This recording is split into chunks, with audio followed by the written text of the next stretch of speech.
These guys are giving them there.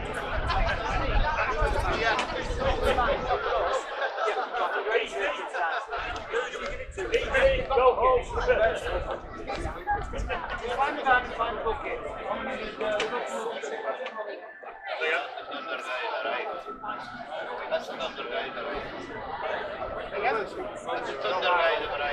Newcastle's beaten Liverpool 1-0. False news, fake news.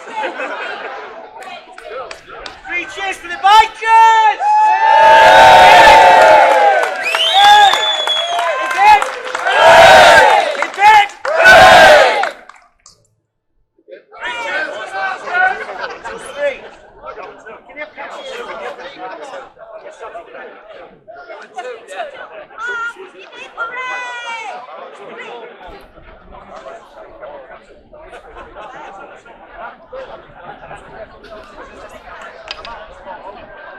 Fish in front, lads. They're all here that's coming. You're all here that's coming. You know what you're doing there.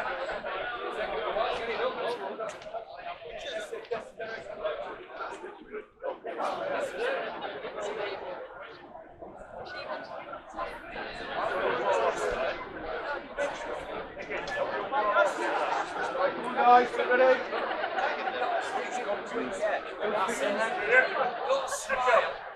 Who's picking next?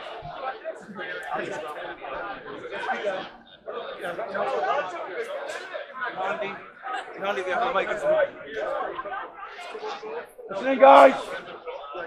Back run, son. Raise, odds.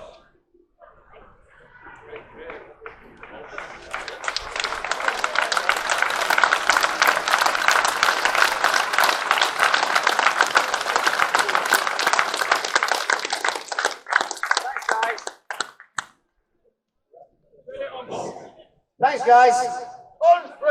I am prouder than I could ever be. The turnout is amazing. The turnout from the bikers is amazing.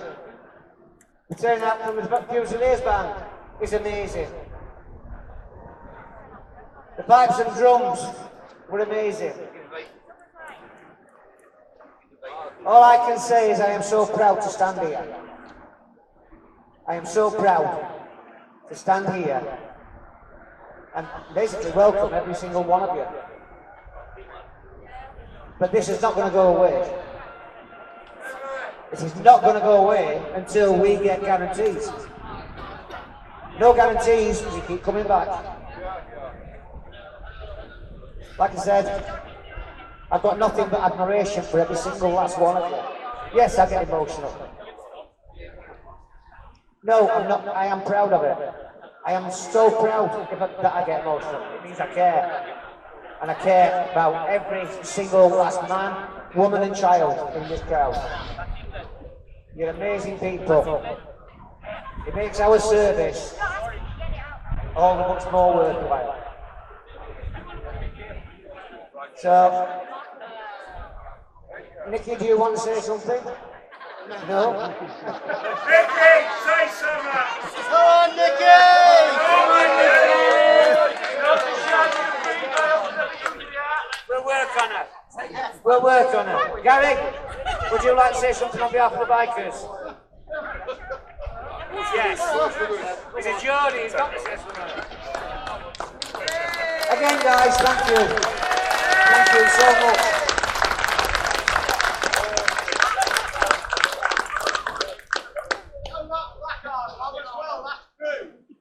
As you all know, there's a lot of different groups that are supporting this cause.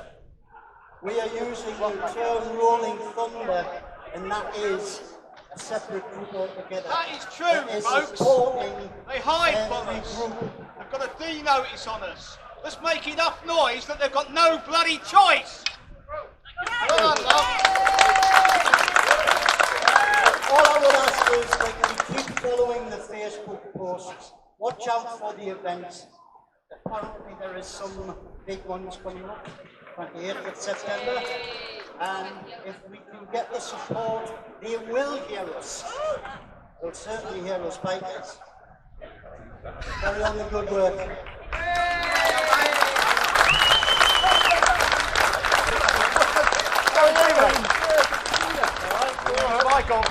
Anybody else would like to say something? Typical Scotties and female Scotties. Pub! Hang on a second. Here's Alistair. Oh shit. The veterans still, to veterans true, among yourselves united, for nothing more than a veteran's voice will a veteran's wrongs be righted.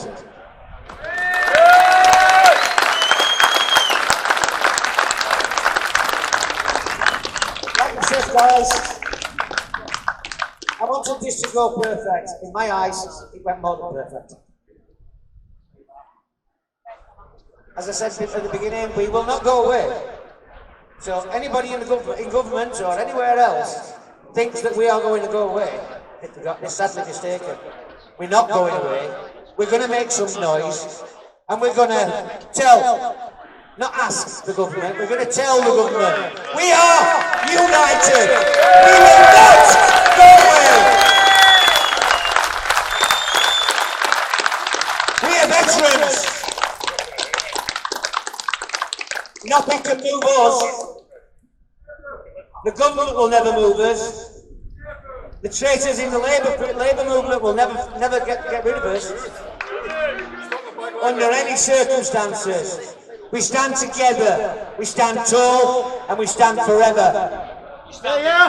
And we stand as one. Well said. Again, guys, thank you for coming. And now the most important bit. Full out to the nothing. Hang on a second. 2 minutes. I asked if anybody else wanted to speak.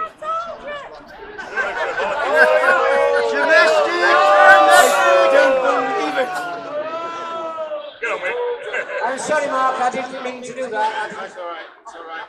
You're infantry. You wouldn't know. Wait, I do that. We veterans know why we are here.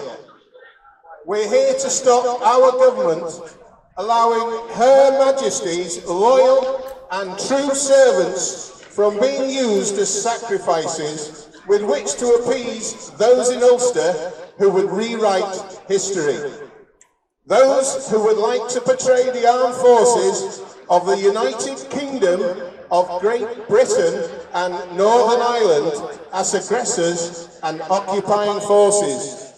They would like to show to us as brutal invaders who saw ourselves as above the law and who cruelly put down the population of Northern Ireland.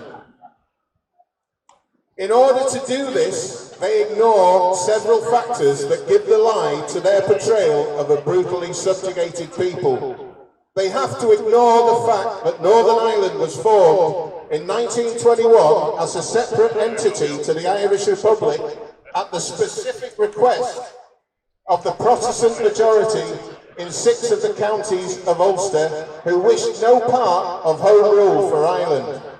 They ignore the fact that the army was called into Northern Ireland at the specific request of Stormont, the Parliament of Ireland, Northern Ireland.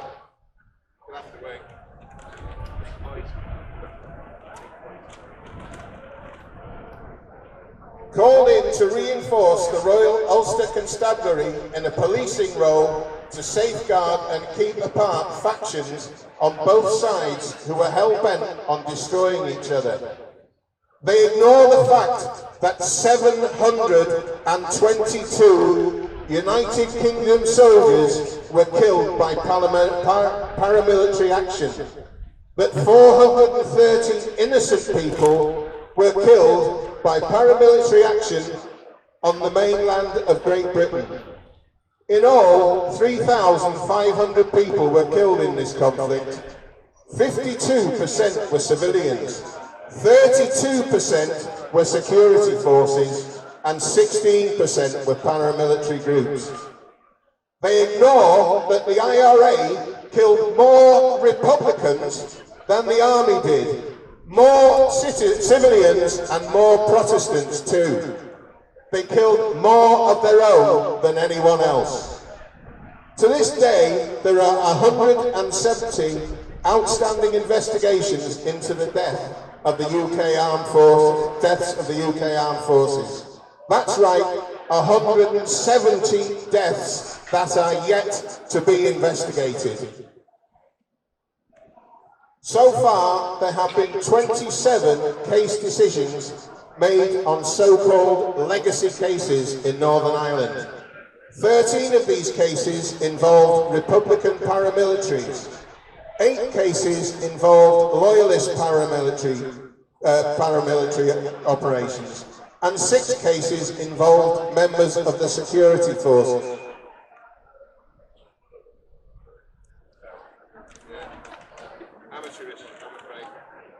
To date, 6 cases involving the army have been brought to trial, and no cases for any Republicans or loyalists. And it's worth pointing out to you at this moment that those of you that think that letters of comfort were a free amnesty, they were not. A letter of comfort, when signed, said that at the time it was signed, there was no evidence against the person involved. That does not mean that more evidence cannot be found, that people cannot be brought to trial, even if they have those letters, if more evidence comes to light. So, what does this tell us? Well, it tells us that someone thinks it's important to make the UK security forces seem like the cause of the unrest, to make them out as an invading army, to rewrite history by completely ignoring the truth. The sad fact is that our government is appeasing the nationalists who now hold the balance of power in Northern Ireland. In a desperate bid to keep nationalists on side and identifying with Northern Ireland rather than the Republic, and to shore up the Democratic Unionist Party, the DUP, who held, until recently, the balance of power for the Conservative Party at Westminster. It would appear that the pragmatists in Westminster and Stormont are happy to sacrifice the good name of the armed forces of the United Kingdom of Great Britain and Northern Ireland, and to throw good, loyal, honourable and honest soldiers to the dogs in order to keep the status quo. The biggest tragedy is that history is not only being rewritten, but is being written again. On the 21st of November 1920, the IRA, led by Michael Collins, murdered 15 people. 9 army officers, a policeman, 2 members of the auxiliary division, and 2 civilians, and another one who was never fully identified. The next afternoon, the auxiliary division and the Royal Irish Constabulary went to Croke Park in Dublin in order to arrest Michael Collins, search the crowd, and impound any weapons found. When they descended on Croke Park, a firefight broke out. The Crown Forces later stated that they had been fired upon by armed IRA sentries at and in the park. This was vehemently denied by all present within the crowd, who stated that the Crown Forces opened fire without need and without warning, killing 14 civilians. If you ask people now, and they have even heard of Bloody Sunday, as this was called, they will tell you of the Croke Park massacre. They either won't tell you, or they will not know that the day started with the death of 15 IRA, in inverted commas, enemies. The IRA are past masters at rewriting history, and they haven't forgotten any of the methods best employed to do so. They will use lies. intimidation, murder, and the rule of the gun to obtain witnesses that will testify as they want them to. They found almost 5,000 people in Croke Park that swore that there were no arms in the crowd that day, that no shots were fired from the crowd, the Republican version of events which is not questioned today. But let us get back to the present day. We currently have 6 elderly and in more than one case frail and seriously ill gentlemen being hauled up before a court to answer to historic charges that have been investigated more than once already. Now many will argue that if someone has done something wrong, that they should answer for their crime. I agree, they absolutely should. In fact, there have been members of the security forces who have been tried for murder, who have been given up by the army because they disgraced the army with their actions. They were found guilty and sentenced. So it is a lie to say that the army could get away with murder under a predominantly Protestant regime. No one would argue that cases should be brought to trial if there is fresh evidence to show guilt. After all, most of these cases happened some 40-odd years ago, so there have been massive advances in forensic investigation since then. We can now test for and identify subjects by DNA. We have advanced methods for detecting gunfire residue, ballistic examination. In fact, the world of forensic investigation has been transformed since these incidents occurred. So what new evidence has these advancements brought to light, you may ask? Nothing. Absolutely nothing. There is no fresh evidence, no new confessions, no smoking gun, no magic bullets, just the very same evidence and testimony that was carried out at the time. At the time, it was declared there was no evidence, or in some cases insufficient evidence, for the Director of Public Prosecutions to reasonably expect to gain a conviction. Nothing has changed since then, not one thing, except for the Director of Public Prosecutions. The current DPP has decided that there is a case to answer, but that a jury cannot be trusted to reach a decision, so a single judge will preside over the case. So the prosecution don't have to convince 12 good men and true. It only has to convince one judge who has been carefully selected to render his judgment. I do have faith in our justice system.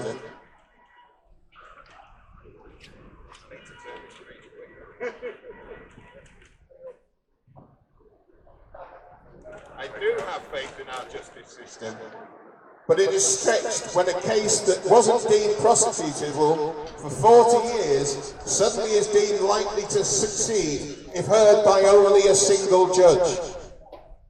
Finally, some veterans have said to me and to the organisers, why should we bother?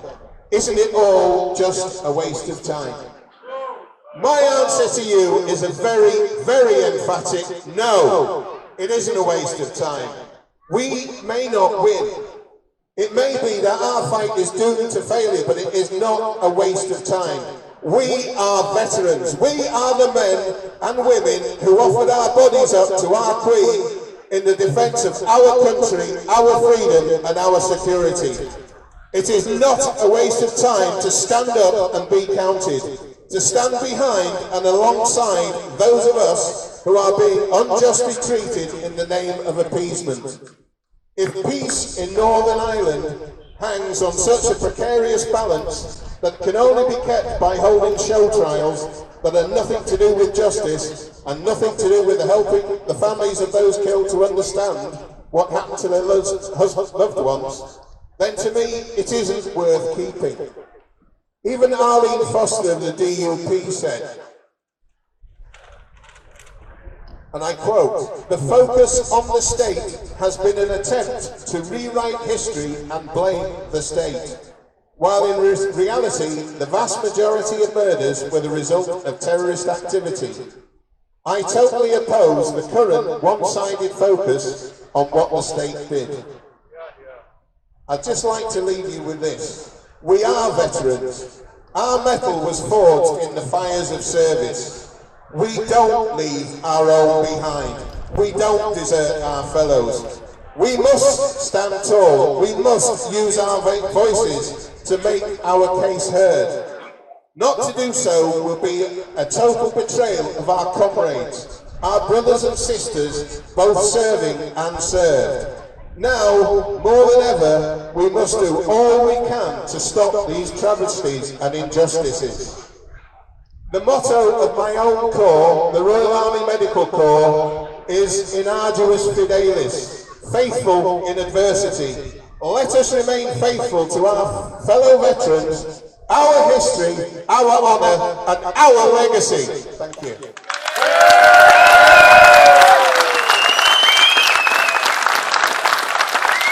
Thanks, guys. Just one more speech, and I'll quickly, and then we must hand over to the band. So, here's Les Mason. Good afternoon. A young female reporter shot and killed. A Protestant shot in East Belfast. Flags in support of veterans removed. A band held for wearing small para badges on their arms. That same band stopped by 15 armoured PSNI vehicles. Lawyers' celebration petrol bombs. Bomb under a police officer's car. A bonfire with the names of all the dead soldiers. Loyalists, Union flags, para flags, and PSNI back off because they don't want to cause friction. Tricolours put up on every lamppost. PNSI do nothing. Just this week, 40 firebombs were thrown at the Land Rover from the Cregan. There was a large bomb and weapons found in the Cregan. Every one of these things took 40 years ago, or 20 years ago. This all happened in the last 6 weeks. How did it happen? Who allowed this to happen? To put simply, it was the cowardly politicians in Westminster. And I mean the politicians of all parties, not just one. Going right back to 1970. Politicians who have been blackmailed and coerced and given in to the IRA's long-term plans to take over Northern Ireland.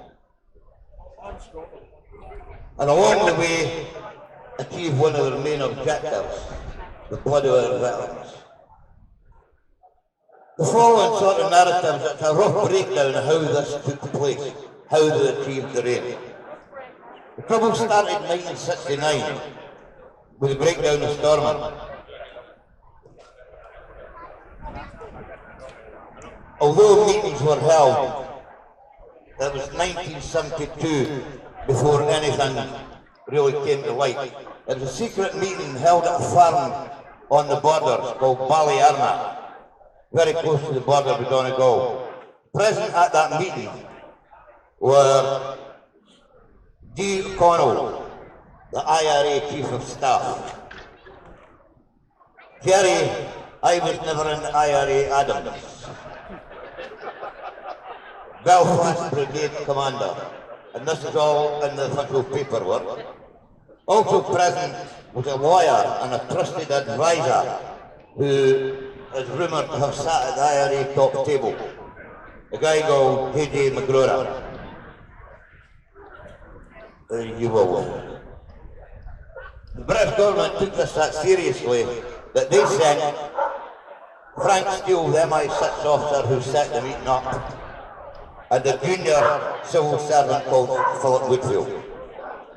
We don't know, there's no much recorded about what happened at that meeting.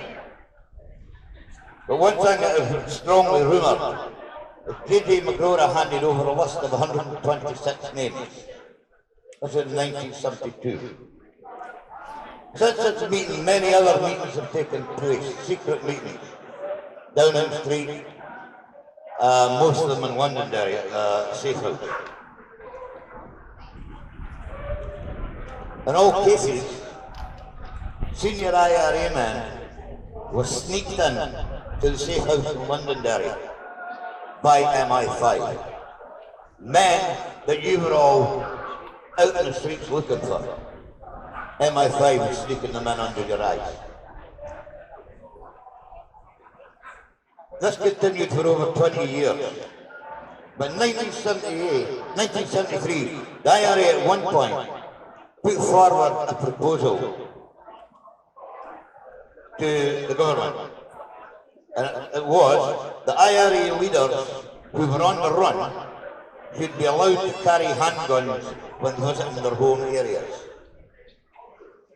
The very elaborate response from the government in Westminster was to point out that with the ending of violence, the army would withdraw from the Republican areas and senior IRA men could be designated official points of contact, and as such, they would be issued special passes that if you stopped them, you could not search them. So in other words, yeah, you can carry your guns, but we're just not going to say yes. So we'll jump forward because these meetings went for 20 years, we're pushed for time. In 1993, the contact delivered a message from McGuinness. The conflict is over, but we need your advice from the British government on how to bring it to an end.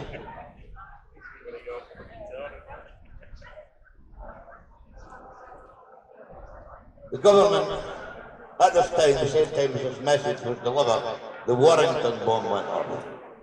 But the government held their nerve, and a meeting was set up. That failed because Westminster failed to send a representative to the meeting. The offers kept coming from 1993 right on to 1998, when again McGuinness sent a message, same message again: we cannot be shown to surrender, we need the British government to help us. We do not want our supporters to think we have surrendered.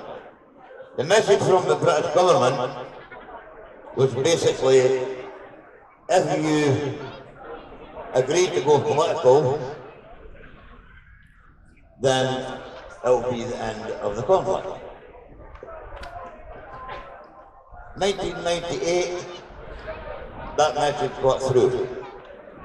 Strangely enough, it wasn't handed to the MI5 guy, did not hand it to the Prime Minister. He didn't hand it to his boss at MI5. He took it to John Chilcot. John Chilcot took it to Blair. Now, that was where, we all know that's where the letters come from. Did Chilcot advise Blair on the letters? So we're at the peace agreement. We'll jump forward, 2007. This is what is happening. Following persistent complaints from Gerry Adams and the Republicans, we're not getting a fair trial under deadlock. They were being tried without a jury. So in 2007, they abolished deadlock. They replaced it with trial by no jury at the discretion of the DPP in Northern Ireland. It was a very good move because it allowed them to remove, although it was trial by no jury, they removed the word terrorists from it and replaced it with the word paramilitaries. That got rid of a loophole that could have got our guys off.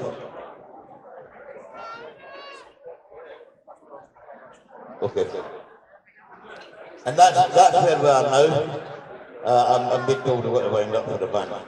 But what basically happened is with that agreement,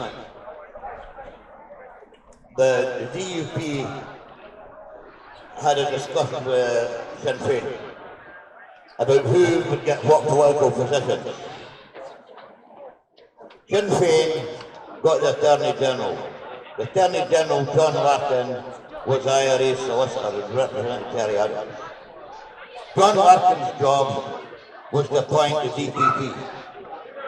He appointed Baron McGrory, son of J.J. McGrory, who handed the 126 names over. That then meant Sinn Féin hold the whole of the justice in Northern Ireland. They control it. They then got rid of the RUC. They replaced the RUC with PSNI, with Sinn Féin members. They then insisted that they had Sinn Féin on the police board. Jerry Kelly, a convicted IRA murderer, now sits on the PSNI police board. And this is how it's lost. They control the whole of the justice system in Northern Ireland, handed to them on a plate by the rats in Westminster. What we have to do is show them we will not go away. They think because we're peaceful that we can just let these marches go on and think we'll get tired, we'll give up, we'll go away. We won't. We're veterans. We stand by each other. What will happen now is it's time to get more boots on the street. Shout louder. Thunder roar louder. Get more people out. And it's time to start escalating matters. No longer will we matter peacefully. It's time to start escalating things. And get the message to the government, there will be no surrender. Thank you.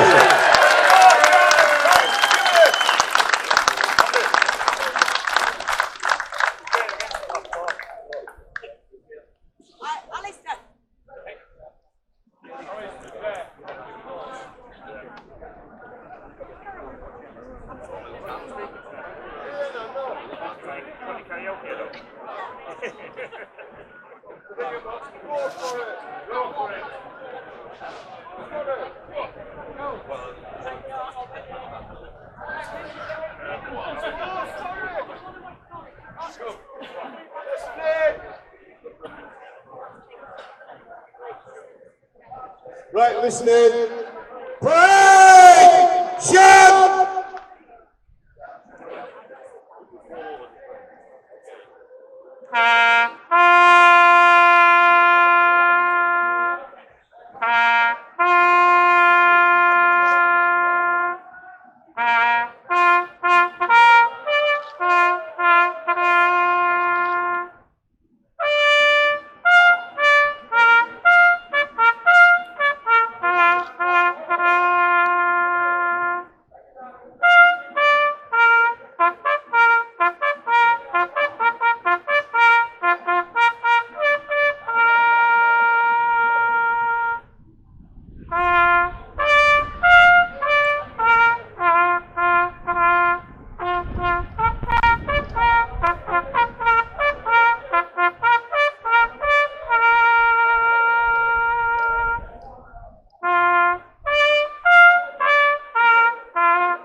Right, thank you very much for coming, everybody. You are now dismissed.